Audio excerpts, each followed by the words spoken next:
କିନ୍ତୁ ଏଇଟା ଗୋଟେ ସୌଭାଗ୍ୟର ବିଷୟ।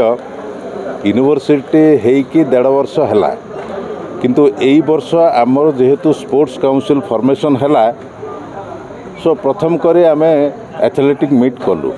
ଏଟାକୁ ଆମେ ଫାଷ୍ଟ ଆଥଲେଟିକ୍ ମିଟ୍ ବୋଲି କହୁଛୁ। ଆଉ ଦେଖିବାକୁ ଗଲେ ଏ 2 ଦିନ ଧରି जो छात्र माने जो प्रकार अंशग्रहण करचंती, एक्चुअली सेटा गोटे मो पई गोटे आनंदर विषय।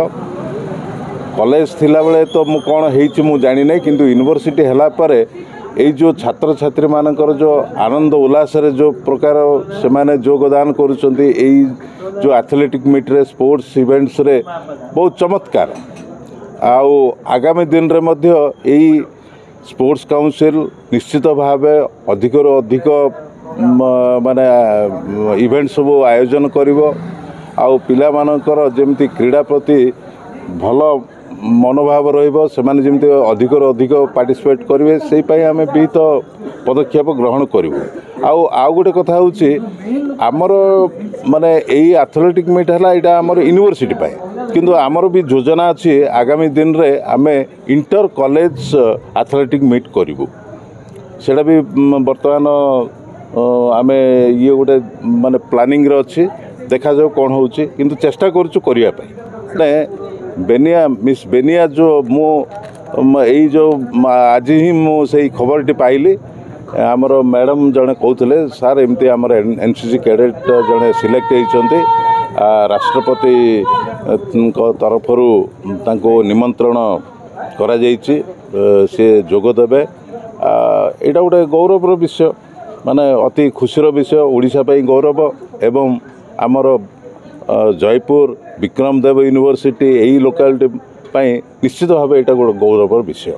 देखंतु यूनिवर्सिटी होछि नुआर हिछि, आर अनेक समस्या अछि, किंतु ता बोले समस्या थिले जे आमे दूरे जाउना, आमे चेष्टा करूछु समस्यार समाधान करिया पई।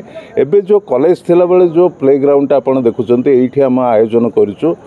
निश्चित भाव आगामी दिन रे हमर जते बेले नुआ कैंपस हबो, नुआ कैंपस रे आमे निश्चित भाव गोटे खेल पड़िया करिवु, उन्नत धरणर खेल पड़िया करिवु। आ सेठारे माने गोटे स्टेडियम भी चिंता करा जाउची, जमती कि लोक बसिकी देखिपारे से रकम गोटे मध्य प्लानिंग अच्छी। प्रथम कथा है आम पाखु बर्तमान लैंड आसी ना, लैंड आसला आम से एडमिनिस्ट्रेटिव बिल्डिंग हम, टीचिंग डिपार्टमेंट्स हम, हॉस्टेल हम, से समय आमर माने ये जो मेडिकल फैसिलिटी पाई, स्पोर्ट्स फैसिलिटी पाई, विभिन्न प्रकार फैसिलिटी आम जोगाई देबु। निश्चित भाव यहाँ आमर ये अच्छे, आम एजेंडार अच्छे, किंतु जिनस कौन ना बर्तमान आमको लैंड मिली नहीं।